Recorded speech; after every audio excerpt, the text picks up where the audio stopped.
الحمد لله نحمده ونستعينه ونستغفره ونؤمن به ونتوكل عليه ونعوذ بالله من شرور انفسنا ومن سيئات اعمالنا من يهده الله فلا مضل له ونشهد ان لا اله الا الله وحده لا شريك له ونشهد ان محمدا عبده ورسوله أرسل بالحق بشيرا ونذيرا أما بعد अज़ीज़ान मिल्लत मैं आखिरी में दो अल्फाज खुतबे में बता बोला हूँ बशीरा व नज़ीरा।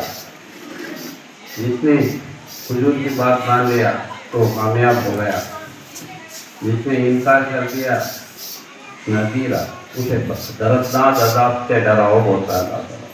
जो बात सुने उसे जन्नत की खुशखबरी दो, जिसने बात इनकार किया उसे दर्दनाक अज़ाब की सजा का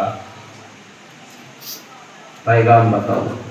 अनंत करुणामयुडु अपार कृपाशीलुडु अमित दयगलिगिनवाडु सर्वलोक सृष्टिकर्త అయిన అల్లా దయతో మనం అయిపోతే ఇక్కడ ఆశీనులమైన మనిషి భాష అర్థం కాక బాధపడుతున్నాడే తప్ప భాష అర్థమైపోతే మనకు ఆనందంగా ఉంటుంది. మనం చదివే మంత్రాలు ఏవైనా సరే ముస్లిం సోదరులు చదివేది అరబ్బీలో ఉంటాయి, హిందూ సోదరులు చదివేది సంస్కృతంలో ఉంటాయి, క్రైస్తవ సోదరులు చదివేది హిబ్రానీ భాషలో ఉంటాయి. ఇవన్నీ గతించిన రోజుల్లో భాషలు, వేల సంవత్సరాల కిందటి భాషలు. ఆ భాష అర్థం కాదు కానీ గుడ్డిగా పోతుంటాడు. ఇప్పుడు ఉదయం నమాజ్ చదువుతారు, ఏం చదువుతారు అమాయిస్తారు, అల్లాహు అక్బర్ అంటే అర్థమేమి దేవుడు గొప్పవాడు నాకులు అంటారు. ఎంత గొప్పవాడు అంటే నువ్వు చేసే సర్వ పనుల కంటే గొప్పవాడు నాకులు చెప్తారు. అష్హదు లా ఇలాహ ఇల్లల్లాహ్ అష్హదు అన్న దేవుని ప్రవక్త రసూలుల్లాహ్ గారు అయ్యాల ప్రార్థన, అయ్యాల అంటే రా ప్రార్థన, అయ్యాలల్ ఫల. ఈ పొద్దు భూమి మీద ఉండవు, నీ పొద్దు భూమి మీద ఉండవు, రేపు భూమి లోపలికి వస్తావు. భూమి పైన భూమి లోపల నువ్వు కృతార్థుని కావాలి అంటే రా ప్రార్థన. అదా అర్థమేమి తెలియదు. హిందూ సోదరులకు సుప్రభాతం పాడతారు మనకంటే ముందు. దాని తర్వాతే 1,84,000 మంది ప్రవక్తలు భూమి మీద ఉద్భవించినారు. ఆ తర్వాత మొహమ్మద్ ప్రవక్త కట్ట కడపటి లాస్ట్ ప్రవక్త.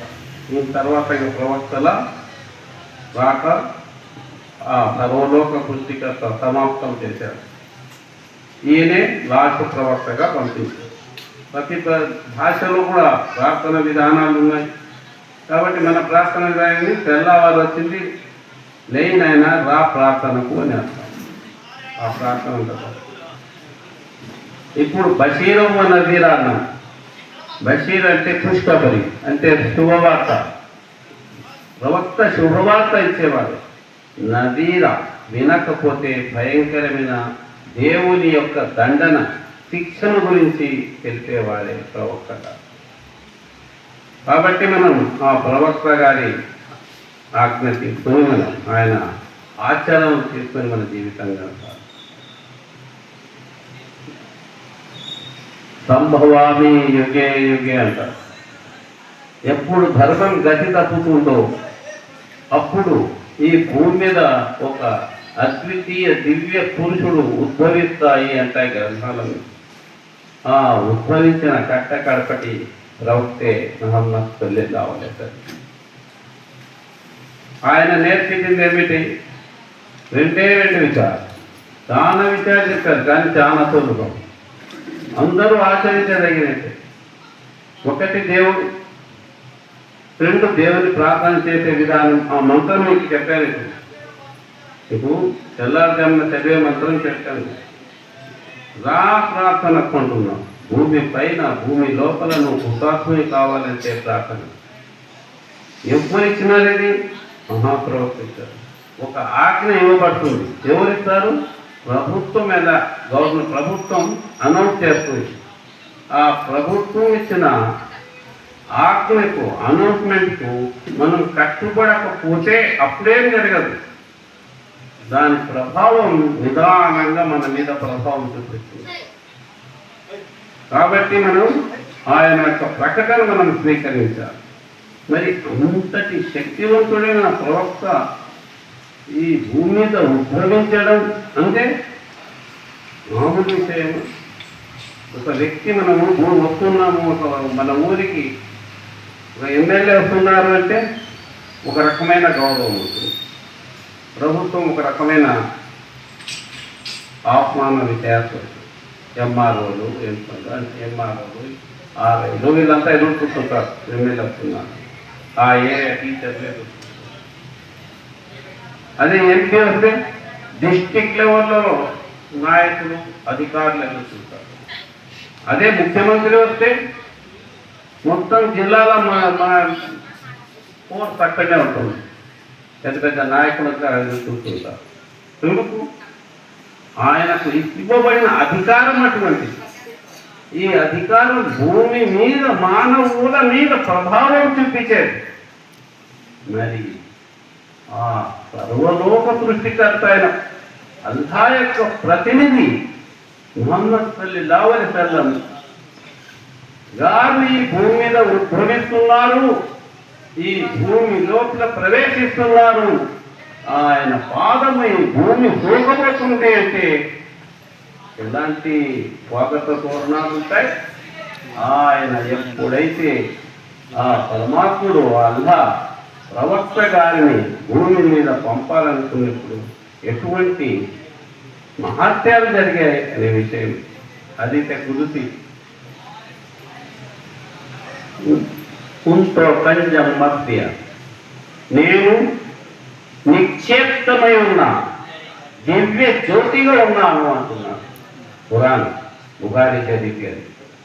నేను నిక్షేప్తమైన ఒక తేజస్సుగా ఉన్నాను దేవుడు అంటున్నాడు. నేను అప్పుడు భూమి లేదు, ఆకాశం లేదు, ఏమీ లేదు. అప్పుడు తనను తాను పరిచయం చేసుకోవాలా, నాకు గుర్తింపు కావాలా అని దేవుడు అనుకున్నప్పుడు అతనిలో నుంచి ఒక దివ్య తేజస్సు బయటకు వచ్చింది. ఆ దివ్య తేజస్సు బయటికి వచ్చిన తర్వాత 70,000 సంవత్సరాలు పూర్తే ఖాస్ అంటే తనలోనే తానుండే ఒక దివ్యమైన జ్యోతిలో 70,000 సంవత్సరాల శబ్దాలు తల వంచి నిలబడి దాని నుండి సర్వ వస్తువులు తయారు చేయబడినాయి అని అది పుస్తకంలో. దేనితో తయారైనాయని? ముహమ్మద్ ప్రవక్త సల్లల్లాహు అలైహి వసల్లం యొక్క దివ్య జ్యోతి కిరణాలతో ఈ విశ్వం ఉద్భవించింది. ఆయన దాని నుండి తీపితీలను తయారు చేశాడు. అలాంటి మహాప్రవక్త ఈ భూమికి వచ్చే టైం వచ్చినప్పుడు ఆకాశంలో పండగ వాతావరణం ఏర్పడింది. నక్షత్రాలలో జ్యోతి విఘ్నీకృతమైపోయింది. స్వర్గం అలంకరింపబడినది. మక్కా నగరములో ఒక తెల్లవారుజామున ఒక సుందరమైన, ఒక అద్భుతమైన ఒక గాలి వీచింది. ఆ మక్కావాసులంతా ఆ గాలి యొక్క స్పర్శకు, ఆ గాలి ఎటువంటిదంటే ఎంత సువాసన, ఎంత మధురము, ఎంత కోమలంగా ఉండిందంటే వాళ్ళ జీవితాలలో అటువంటి గాలిని, ఆ తేజస్సును వాళ్ళు అనుభవించలేదు అని పుస్తకాలలో చరిత్రకాలం కాదు. అప్పుడు జిబ్రైల్ దూత ఆకాశం నుండి 2 జెండాలు పచ్చటి తెచ్చి, ఒక జెండా బీబీ అమీనా అంటే మహాప్రవక్త సల్లల్లాహు అలైహి వసల్లం గారి ఇంటి మీద ప్రతిష్ఠించారు. 2వ జెండాను కాబతుల్లా పైన ప్రతిష్ఠించారు. చూశారు కదా, పచ్చని జెండా. ఆ పచ్చని జెండాలే ఇప్పుడు మనం పట్టుకొని తిరుగుతున్నాం. ఈ రోజు ఎవరు పచ్చని జెండాలు పట్టుకొని తిరుగుతాడో రేపు తీర్పు దినమా పొద్దు పచ్చని జెండా ఇవ్వబడుతుంది మహాప్రవక్త. వాళ్ళంతా ఆ జెండా కిందికి వస్తారు. అందుకే ఇప్పుడు మనం ఆ పచ్చని జెండా తీసుకుని తిరుగుతుంది. కాబట్టి మహాప్రవక్త గారిని ఉద్భవించడం ఇప్పుడు ఇంతకుముందు గురువు గారు చదివారు ఒక వాక్యం, వమా అత్తల్లా కైల్లా రహమతుల్లాలని ఇండియా ఏమంటున్నారు? ఓ ప్రవక్త, నువ్వు మేము విశ్వ కారుణ్యమూర్తిగా తయారు చేసి పంపాము. ఏమంటున్నాడు దేవుడు? నువ్వు విశ్వ కారుణ్యమూర్తిగా తయారు చేసి పంపాము. కానీ ఈ రోజుల్లో ఆ కొన్ని ప్రవక్త కొన్ని లౌలతల మీద మానవానికి రకరకాల విభేదాలు సృష్టించి మానవుల హృదయాలలో విషాన్ని కప్పుతున్నారు మానవుడు. ఆయన దివ్యమైన సందేశాన్ని మనకు అందిస్తే వీళ్ళు దాన్ని మరో రకంగా చెప్తున్నారు. కాబట్టి మాయ అనేది మనము తుప్పుకోను. సూర్య బక్రా 33వ వాక్యం చదవండి, ఏముంది? సూర్య తస్తా చదవండి, ఏమంటున్నది? వమా అర్సల్నా కైల్లా రహమతుల్లిల్లాలని.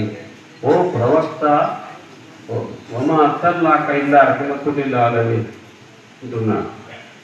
మీరు ప్రపంచ కారుణ్యమూర్తి. మళ్ళీ ఇంత కారుణ్యమూర్తిని భ్రష్టు పట్టించడానికి వచ్చింది ఎవడు అంటే ఖురాన్లో సూర్య బక్రా 33వ వాక్యం, సూర్య తస్తా దాంట్లో వస్తుంది. ఇన్ని రాయిలు ఫిల్ అర్ది ఖలీఫా. దేవుడు ఏమన్నాడు? నేను ఒక ప్రతినిధిని తయారు చేయదలిచాను భూమి మీద అన్నాడు. అక్కడ ప్రవక్త లేదు, అదంతా ప్రవక్త జ్యోతితో తయారైందే. నేను ఇన్ని రాయిలు ఫిల్ అర్ది ఖలీఫా, నేను ఒక ప్రతినిధిని తయారు చేస్తున్నాను అన్నాడు. కానీ దానికి వీళ్ళంతా రకరకాల మాటలు అన్నారు. దేవుడు అన్నాడు, నాకు ఏ విషయం తెలుసో ఆ విషయం నీకు తెలియదు అని. తర్వాత ప్రతినిధి తయారు చేయబడింది. అందులో తన యొక్క దివ్య తేజస్సును ఆ పరమాత్ముడు ఊదినాడు అంటున్నాడు. ఏమంటున్నాడు? అప్పుడు నీ యొక్క జ్యోతిని ఊదినాడు అంటున్నాడు. అప్పుడు ఏమన్నాడు? ఆ ప్రతినిధి నేది ఏర్పడతాడు ఖలీఫా, మీరంతా సుజూద్ సజ్దా చేయండి అన్నాడు. ఏమన్నాడు? సజ్దా చేయండి అని. మనం ముందు తెలుసుకోవాల్సింది ఏమిటంటే శైతాన్ ఎట్లా తయారైనాడు, మాయ ఎట్లా తయారైంది, దాన్ని ఎట్లా విచ్ఛిన్నం చేయాలా అనే విషయాన్ని మనం తెలుసుకోలేకపోతే మన దేశ సరిగా నిలబడదు. మాయ ఎట్లయిందో మనం తెలుసుకోలేకపోతే మాయ నుంచి ఎట్లా తప్పించుకుంటాడు వీడు? కాబట్టి మాయ సజ్దా చేయన్నాడు, సుజూద్ చేయమన్నాడు దేవుడు. సర్వ దేవదూతలు సరిగ్గాలు ఆ దైవ ప్రతినిధి అయిన ఖలీఫాకు సజ్దాలో పడిపోయింది.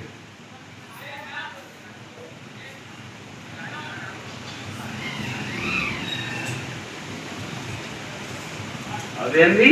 సజ్దాలో పడిపోయింది. దేవదూతలంతా సజ్దాలో పడిపోయినారు. ఎక్సెప్ట్ అలాగే వాడు మామూలుడు కాదు. వేల సంవత్సరాలు భూమి మీద తపస్సు చేస్తే దేవుడు ప్రమోషన్ ఇచ్చి దేవతలకు గురువు చేసినాడు.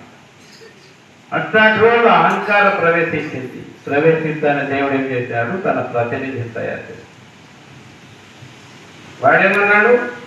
సత్తా చేయాలంటే నువ్వు చేయలేదా అన్నాడు. అంటే అన్నాడు, నేను అతని కంటే గొప్పవాడిని అన్నాడు. ఏమన్నాడు? అతని కన్నా గొప్పవాడిని అన్నాడు. దేవుడు అన్నాడు, గొప్పవాడు అనేది నేను నిర్ణయించాను, నువ్వు కాదు. దేవుడు ఏమంటున్నాడు? గొప్పవాడిని నేను నిర్ణయించాను, నువ్వు కాదు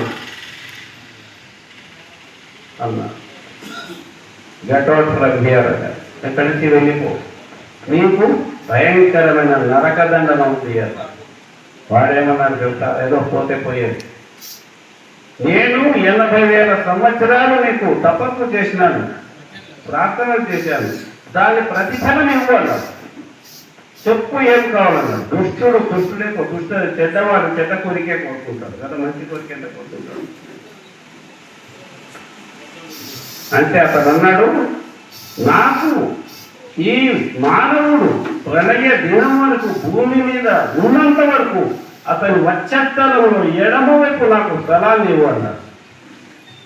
దేవుడు అగ్రి ఇచ్చేసిన పోత అంటే వాడు ఏమన్నాడు, నేను ఇతన్ని వదలను.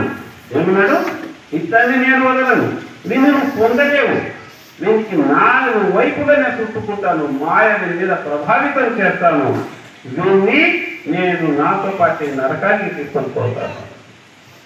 దేవుడు అన్నాడు, సరే రైట్, నీ పని నువ్వు చేయి, మా పని నేను చేస్తాను. నేను ఇక్కడ కూర్చోబెట్టాను కదా, ఇక్కడ దేవదూతను కూర్చోబెడతాను. ఏమంటున్నాడు దేవుడు, కుడివైపు దేవదూతను పెడతాను, మధ్యలో ఆత్మ ఉంటుంది. ఎడమ దేవుడు ఉంటారు, మాయ ఉంటుంది. కుడివైపు ఎవరు ఉంటారు, దేవదూత ఉంటాడు, మధ్యలో ఎవరు ఉంటుంది, మా ఆత్మ ఉంటుంది, దేవుడు ఉంటుంది. వీడు దేవదూత మాట విన్నాడంటే గురువుకు పాదాభివందనం చేస్తాడు. ఎడమవైపు మాయ మాట విన్నాడనుకో గురువును చేస్తాడు. నా గురువు కూడా నాలాంటి వాళ్ళకి ఏం తెలుసు, ఏం తెలుసు, మొదటి పిల్లకాయ అది ఇది రకరకాలు అంటాడు, రకరకాల మాటలు అంటాడు. ప్రభుత్వం ఎవరినైనా నియమించిందనుకో వాడు ఎంత పెద్దోడైనా సరే తల ఉంచాల్సిందే లేదా. ఎత్తి ఉన్నారు, వాడి తగ్గు వేరే వస్తుంటాడు, మనకి ఎవరెవరైనా సరే తల ఉంచాలా లేదా, ఉంటేపోతే ఏమవుతుంది కానీ గట్టి లోపల పడిపోతాడు, ఫోర్స్ చుట్టుకుంటుంది కదా. కాబట్టి ఉన్న అధికారి ఇవ్వడలేదు ముఖ్యం, కానీ వాడు ఎవరనేది కాదు ముఖ్యం, వాడు అది గమనించేటట్టున్నాడు. ఆడ నిలిపింది పరమాత్ముడు, గురువు తయారు చేసింది పరమాత్ముడు అన్న విషయం మర్చిపోయాడు. అక్కడ నుంచి ఈ మాయ కదలికలు ముందుతాయి. ఆ మాయ కదలికలను విచ్ఛిన్నం చేసేదానికే మహాప్రవక్త సల్లల్లాహు భూమికి ఉత్తరగించారు.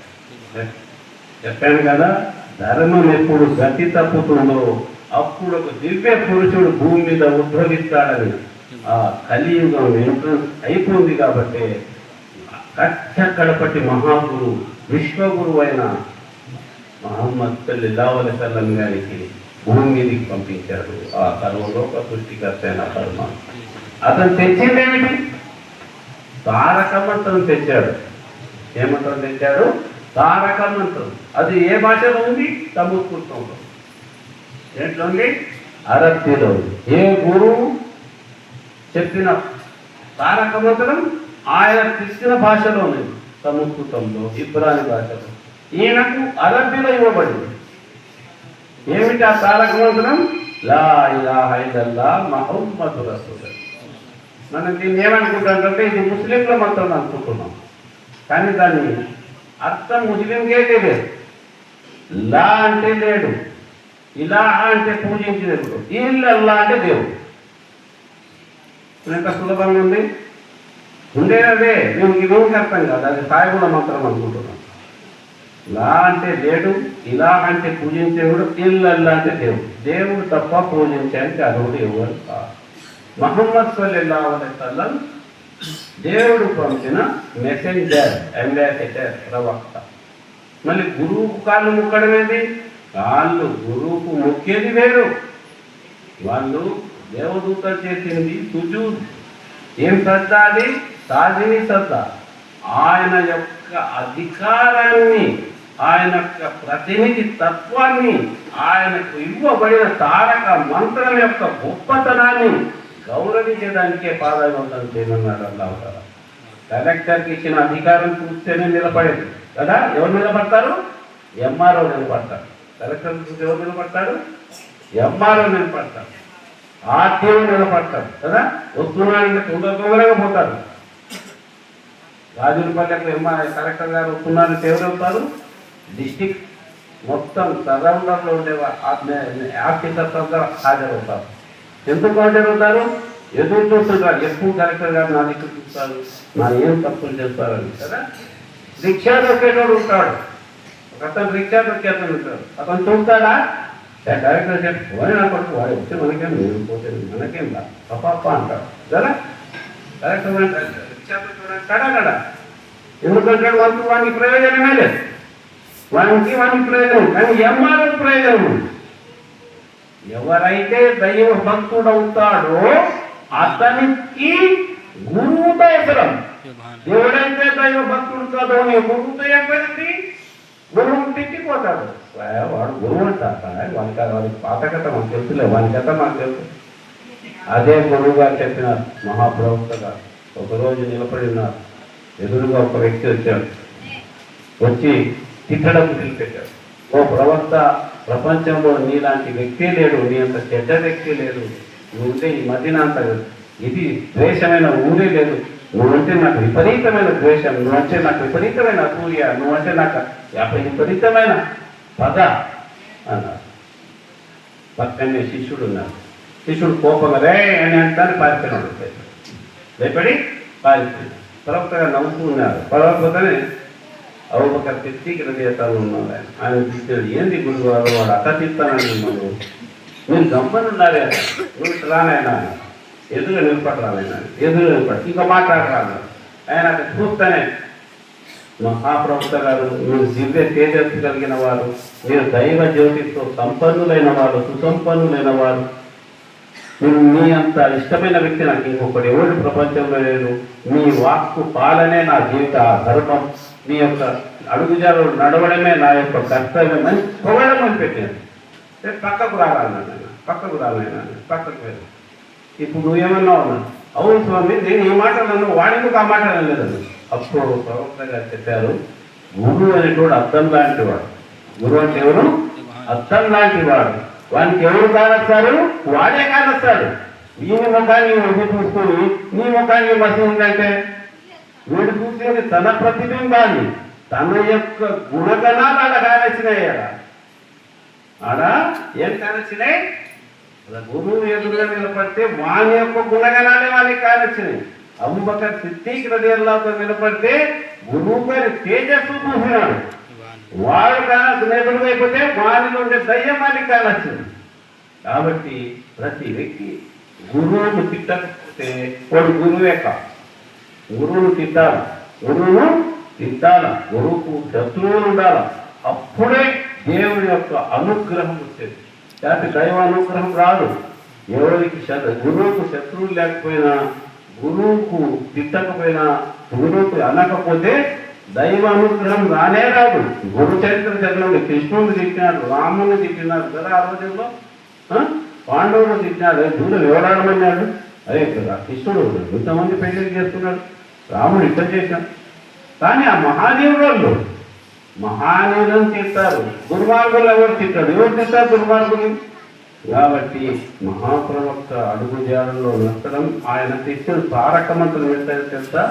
ఈ మాయ చేసిన సర్వ ప్రయత్నాలను విఘ్నం చేసే ఏకైక వస్తువు దేవుడు ఆయన ఇచ్చినాడు. ఏమిటది? మన్ కాన లా ఇలాహ ఇల్లల్లాహ్ దఖలల్ జన్న. ఓ ప్రవక్త, ఎవరైతే లా ఇలాహ ఇల్లల్లాహ్ ముహమ్మద్ రసూలుల్లాహ్ చదువుతారో వాడు స్వర్గ ప్రవేశం చేస్తాడు అన్నారు. చూశారా ఎంత అద్భుతమైన కర్మ చేసేవాడు. నీ సర్వ పాపాలు దహింపబడతాయి. ఓ పరమాత్మ, నా పాపాలను క్షమించు అంటే నీ సర్వ పాపాలు క్షమింపబడతాయి, నీకు స్వర్గంలో స్థానం వస్తుంది. ఎవరిని? ప్రవక్త మీద సంపూర్ణంగా ఆయన యొక్క ప్రవక్త పదవిని నువ్వు మనస వాచ కర్మ త్రికరణ శుద్ధితో దాన్ని నీవు ఆత్మలగిన పెట్టుకుంటే నీ యొక్క పనులు జరుగుతుంది. నీ మనసు ఇప్పుడు ఉదాహరణకి షుగర్ పేషెంట్ ఉన్నాడు, ఉప్పు తిన్నా, చక్కెర తిన్నట్టుగా మాత్రలు తిను అంటాడు. వాడు చక్కెర తింటాడు, మాత్రలు తింటాడు, రోగం పోతుందా? మన డాక్టర్ తిన్నాడు. ఏది డాక్టర్ గారు, మీరంతా పెద్ద డాక్టర్ విన్నాను, నేను ఇచ్చిన మాత్రం తిన్నాను, ఎటువంటి పొజిషన్ అట్లా ఉంది, ఏం డిఫరెన్స్ రాలేదు అంటే ఏమంటాడు ఆయన?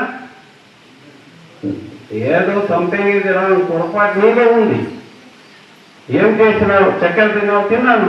ఉప్పు మాత్రం తిన్నావు, చక్కెర తిన్నావు, ఇంకా ఎట్లా నీకు అవుతుంది? అదేవిధంగా దైవ ప్రార్థన చేస్తున్నావు, దైవ ప్రవక్త యొక్క ఆజ్ఞను ఉల్లంఘిస్తున్నావు, మరి నీకు ఎలా ఇది జరుగుతుంది? కాబట్టి ఈ మహాప్రవక్త గారు సర్వ మానవాళికి అందించింది ఏమిటంటే అల్లాహ్ ముత్తకాసుడు ముఖాతిరంటున్నారు. ఓ ప్రవక్త మనకు చెప్పు, ఈ భూమి అంటే ఏమంటున్నాడు దేవుడు? ఈ భూమి, ఓ మానవుడా, నీకు కొద్దిగా జీవితం ఇచ్చినాం. ఏమంటున్నాడు? తల్లి కడుపు నుండి భూమి నుంచి కడుపు వరకు ఒక 70-80 సంవత్సరాల చిన్న జీవితాన్ని నేను ఇచ్చాను. నువ్వు ఎవరు అహతను అమల ఎవరు సత్కార్యాలు చేసి తీసుకొని వస్తారు అంటున్నారు. కాబట్టి మనం ఏమంటున్నాడు దేవుడు ప్రవక్త ద్వారా తెలియదు, చిన్న జీవితం భూమి పుట్టి 1 కోట్ల సంవత్సరాలైంది. ఆ చిన్న జీవితంలో మనము పుణ్యం తీసుకుని రావాలి. పుణ్యం తీసుకుని రావాలంటే ఎక్కడికి పోవాలి? జెండా చెట్టుగాడికన్నా పోవాలి, గురువుల దగ్గరికన్నా పోవాలి. ఎక్కడికి పోవాలి? జెండా చెట్టుగాడికన్నా పోవాలి, గురువుల దగ్గరికన్నా పోవాలి. ఆ స్థలంలోనే నీకు పుణ్యం దొరుకుతుంది, బజార్లో దొరుకుతుంది. ఒక ఉదాహరణ ప్రవక్తగా చెప్తున్నారు. ఒక సోదరునికి 3 తమ్ముళ్ళు ఉన్నారు. ఎంతమంది? 3. అతనికి అవసరాల దగ్గర వచ్చింది, చనిపోయే టైం వచ్చింది. అప్పుడు మొదటి తమ్ముడు పిలిచినాడు, పోయి తమ్ముడు నేను పోయే టైం దగ్గరకు వచ్చింది, నా కోసం ఏం చేయగలవాను అన్నారు. అన్నా నేను నీ కోసం ఏమైనా నీకు ఏం కావాలంటే తినిపిస్తాను, నీకు ఏం చేయాలంటే చేయిస్తాను, నీకు అన్ని రకాల ఈ భూమి మీద సుఖ సంతోషాలు అందిస్తాను, నీకు గౌరవం లభింప చేస్తాను, అన్నీ చేస్తాను. అయితే నువ్వు ఎప్పుడు చచ్చిపోతావో అప్పుడు నీకు నాకు ఎలాంటి సంబంధం ఉండదు, నేను వేరే చోటికి వెళ్ళిపోతాను అన్నాడు. ఇంతేనారా అన్నాడు. నేను ఇంతే చేయగలను, ఇంతకు నుంచి చేయలేను అన్నాడు. సరే, 2వ తమ్ముని పిలిచినాడు. నువ్వేం చేయగలవురా? నాకు చావు దగ్గర అన్నా, నీకు నేను ఎంత ఉంటాను, నీకు రోగం వస్తే ఆసుపత్రికి చూపిస్తాను, నీకు కావలసిన సేవలన్నీ చేస్తాను, నీకు అవసరం వస్తే నువ్వు చనిపోతే నువ్వు తీసుకుపోయి మట్టిలో స్నానం ఈనం చేసి గౌరవంగా సమాధి చేయిస్తాను, మట్టి చేయిస్తాను, నీకు గౌరవం కల్పిస్తాను. అంతవరకే చేయగలవు. ఆ తర్వాత నీకు నాకు సంబంధం లేదు అన్నాడు. అప్పుడు 3వ తమ్ముని పిలిచారు. నువ్వేం చేయగలవురా నాకు అన్నాడు. అంటే ఆ 3వ తమ్ముడు చెప్పినాడు, ఓ అన్నా, నేను భూమి మీద నీ ఆత్మను సంతోషాన్ని కలిగిస్తాను. భూమి లోపల సమాధి భయంకరమైన చీకటి గృహం, పాము చీరలతో నిండిన గృహం, ఆ గృహంలో నేను జ్యోతినై నీ పక్కన కూర్చుంటాను. ఆకాశంలో నీ యొక్క పుణ్యాలు పాపాలు తూకం చేసే పల్లెములో పుణ్యమైన స్థలంలో కూర్చొని ఆ పాపాలను నేను తేలిక చేసి నీకు స్వర్గ ప్రవేశం చేయిస్తాను. ఆ తర్వాత నేను ఎదుర్కొంటాను, అంతవరకు నేను వెళ్తూ ఉంటాను. అప్పుడు ప్రవర్తన చెప్పారు, ఈ 3 తమ్ముళ్ళు ఎవరు కావాలనుకున్నారు? అందరి మీద ఆఖరి తమ్ముడు కావాలి స్వామి. అప్పుడు చెప్పాడు, మొదటి తమ్ముడు ఎవరు? డబ్బు. మొదటి తమ్ముడు ఎవరు? డబ్బు, ధనం. అది సొసైటీలో మనకు అన్ని సుఖాలను అందిస్తుంది, కావలసిన గౌరవాన్ని కలిగిస్తుంది, ఎంతో మర్యాద ఇస్తుంది. మనం ఏ బిడ్డ చనిపోతే ఆ బిడ్డ మన నుంచి విడిపోతుంది. ఇది దొరికే అనేది మార్కెట్లో ఉద్యోగం చేసో, కూలి పని చేసో, వ్యాపారం చేసో, ఏదో ఒకటి చేసి డబ్బు సంపాదిస్తాడు. ఆ డబ్బుతో సుఖాలను చూస్తాడు. చనిపోతానే దేవుడు అంతే చూసి హైదరాబాద్ నవాబు చార్మినార్ కట్టాడు, తీసుకొని పోలేదు పాపం, ఇక్కడే పెట్టిపోయాడు. అన్నీ ఎదురొస్తుంటారు. ఇంకా 2వ తమ్ముడు ఎవరు? బంధువులు, భార్య, పిల్లలు. మనం సుఖాలు అందిస్తాడు, సంతోషాలు అందిస్తాడు, సేవలు చేస్తాడు, అనారోగ్యం ఉంటే ఆసుపత్రికి చూపిస్తాడు, మనకు అన్ని రకాలుగా మనకు సహాయ సహకారాలు అందిస్తాడు. ఎప్పుడైతే ఈ శరీరం నుంచి ఆత్మ వెళ్ళిపోతుందో అప్పుడు తీసుకుపోయి భూమిలో భూస్థాపితం చేసేసి ప్రేమలో భూస్థాయిలో వెళ్ళిపోతాం. ఇక 3వ తమ్ముడు ఎవరు? ఇతన్ని ఎక్కడ దొరుకుతాడు? 2వ తమ్ముడు ఇంట్లో దొరుకుతాడు, భార్య పిల్లల దగ్గర దొరుకుతాడు, బంధువుల ఇంట్లో దొరుకుతాడు. ఈ దొరికేస్తాడని 3వ తమ్ముడు ఎవరు? పుణ్యాడు. అతను భూమి మీద నీ ఆత్మకి ఎప్పుడు చెప్పుకుంటాడు, 70 ఏళ్ళకి చచ్చిపోతావు, ఎందుకంటే ఊరికి బాధపడిస్తావు, ఊళ్ళో బియ్యం తింటావు, అన్నీ అలా వదిలిపెట్టిపోతావు. నువ్వు తవరకు అందరూ వదిలిపెట్టిపోలేదని తీసుకుపోయేది లేదు. తీసుకుపోయేది ఏంటి? చేసిన పుణ్యం. సుబ్హానల్లాహ్ అన్నాడు. అతను దేవుడు పవిత్రుడు, అల్హమ్దులిల్లాహ్ అన్నాడు. సర్వ సూక్తులు ఆ పరమాత్మునికి అల్లాహు అక్బర్, దేవుడు గొప్పవాడు అన్నాడు. దేవుడు గొప్పవాడు అన్నాడు అంటే దేవుడు ఏమంటాడు, నువ్వు పాపాలను క్షమించిన కూడా అంటారు. ఆ మంత్రం అర్థం మీకు తెలియదు. నువ్వు సుబ్హానల్లా, అల్హమ్దులిల్లాహ్, అల్లాహు అక్బర్, లా ఇలాహ ఇల్లల్లాహ్, లా హౌల వలా ఖువ్వత ఇల్లా బిల్లాహ్ అంటున్నాడే కానీ ఆ పదాల యొక్క అర్థం డెఫినేషన్ మీకు తెలియదు, చెప్పుకుంటున్నారు. ఆ అర్థం మీద మీకు తెలిస్తే వీడు పరిపూర్ణుడు అవుతాడు, నఫ్సు ముత్మయిన్ అవుతాడు. యా అయ్యతుహ నఫ్సుల్ ముత్మయిన ఇర్జిఈ ఇలా రబ్బికి రాజియతన్ మర్దియ ఫద్ఖులి ఫీ ఇబాదీ వద్ఖులి జన్నతి అంటుంది ఖురాన్ సూరా బకరా సూరా కాఫ్లో. కాబట్టి ఈ అర్థం తెలియదు నీకు. సుబ్హానల్లాహ్ అంటే నీ ఆత్మలేములంతా దేవుడు పవిత్రుడు. దేవుడా నువ్వు చేసిన పని నువ్వు పవిత్రమైన నువ్వు అంటున్నాను, నువ్వు నన్ను పవిత్రుడు చేస్తున్నావు. ఇప్పుడు ఇక్కడికి వచ్చి అడిగాను, మామూలు భాష చాలా మంచోడు, చాలా గొప్పోడు, చాలా మంచోడు. చాలా మంచోడు అంటే మామూలు భాష ఏమంటాడు, స్వామి కూడా చాలా మంచోడయా, ఓస్మా చాలా మంచోడు, ఆశ్రమం ఉంది, అన్నం పెట్టిస్తారు, అన్ని చెప్పారు కదా. అదే మామూలు భాష ఓ ఆయన అక్కడి కంటే మనకు తెలియదు స్వామి బాగా చెప్పినా అంటే వాడు ఏమంటాడు, స్వామి సంగతి కూడా మనం తెలుసులే స్వామి చెప్తాం కదా. మనం ఎటువంటి పదవి చూసామో అదే మనకు రిటర్న్ వస్తుంది. కాబట్టి దేవుడిని మనం సుభారంగా దేవుడే పవిత్రుడిని అంటే దేవుడు అంటారు పోలీని పవిత్రులు చేసినాం. ఆ నమ్మకం మీద ఎప్పుడు జరుగుతుంది, గురువుల దగ్గర పోతే జరుగుతుంది, గురువులు పోలేవు. ఇంకేట జరుగుతుంది, నువ్వు పాస్ అయినావని ఎవరు చెప్పాలా, గురువు చెప్పాలా. నువ్వు ఇంతకు నువ్వే రాసుకొని నువ్వే మార్కులు నువ్వే పాస్ అయినాదే నీకే నమ్మకం కదా.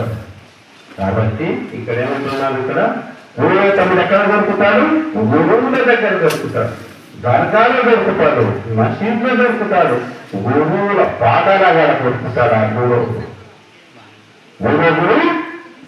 గురువు పాదాల గారు దొరుకుతాడు.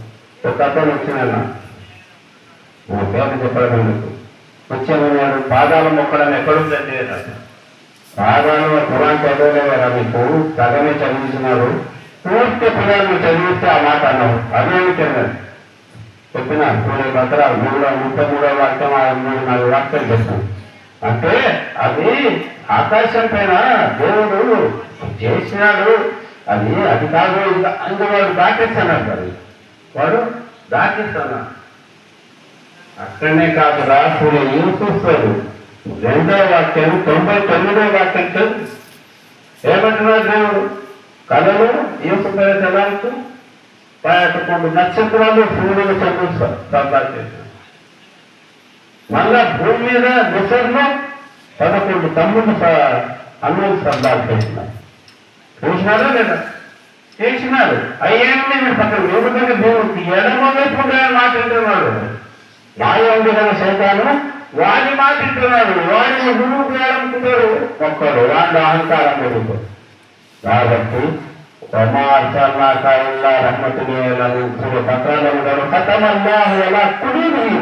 వాడి హృదయాన్ని సీల్ చేసేసినాం.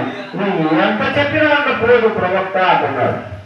లా బకరా 256 వస్తుంటాడు.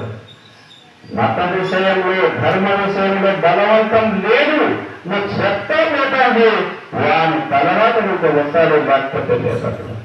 కాబట్టి చెప్పడమే మన ధర్మం. మన ప్రవక్త ప్రేమ స్వరూపుడు, అనంత కరుణామయుడు. కాబట్టి మనం ఆ ప్రవక్త గుణగణాలు ఉండే ప్రేమ ఏమిటి, ప్రేమ ప్రేమ ప్రేమ దయ దయ, ఈ దైవ గుణాలకు మనం అలంకరించడం కావాలా. ప్రేమ దయ కరుణ జాలి దానం, ఈ గుణాలు మనలో ఉండాలి.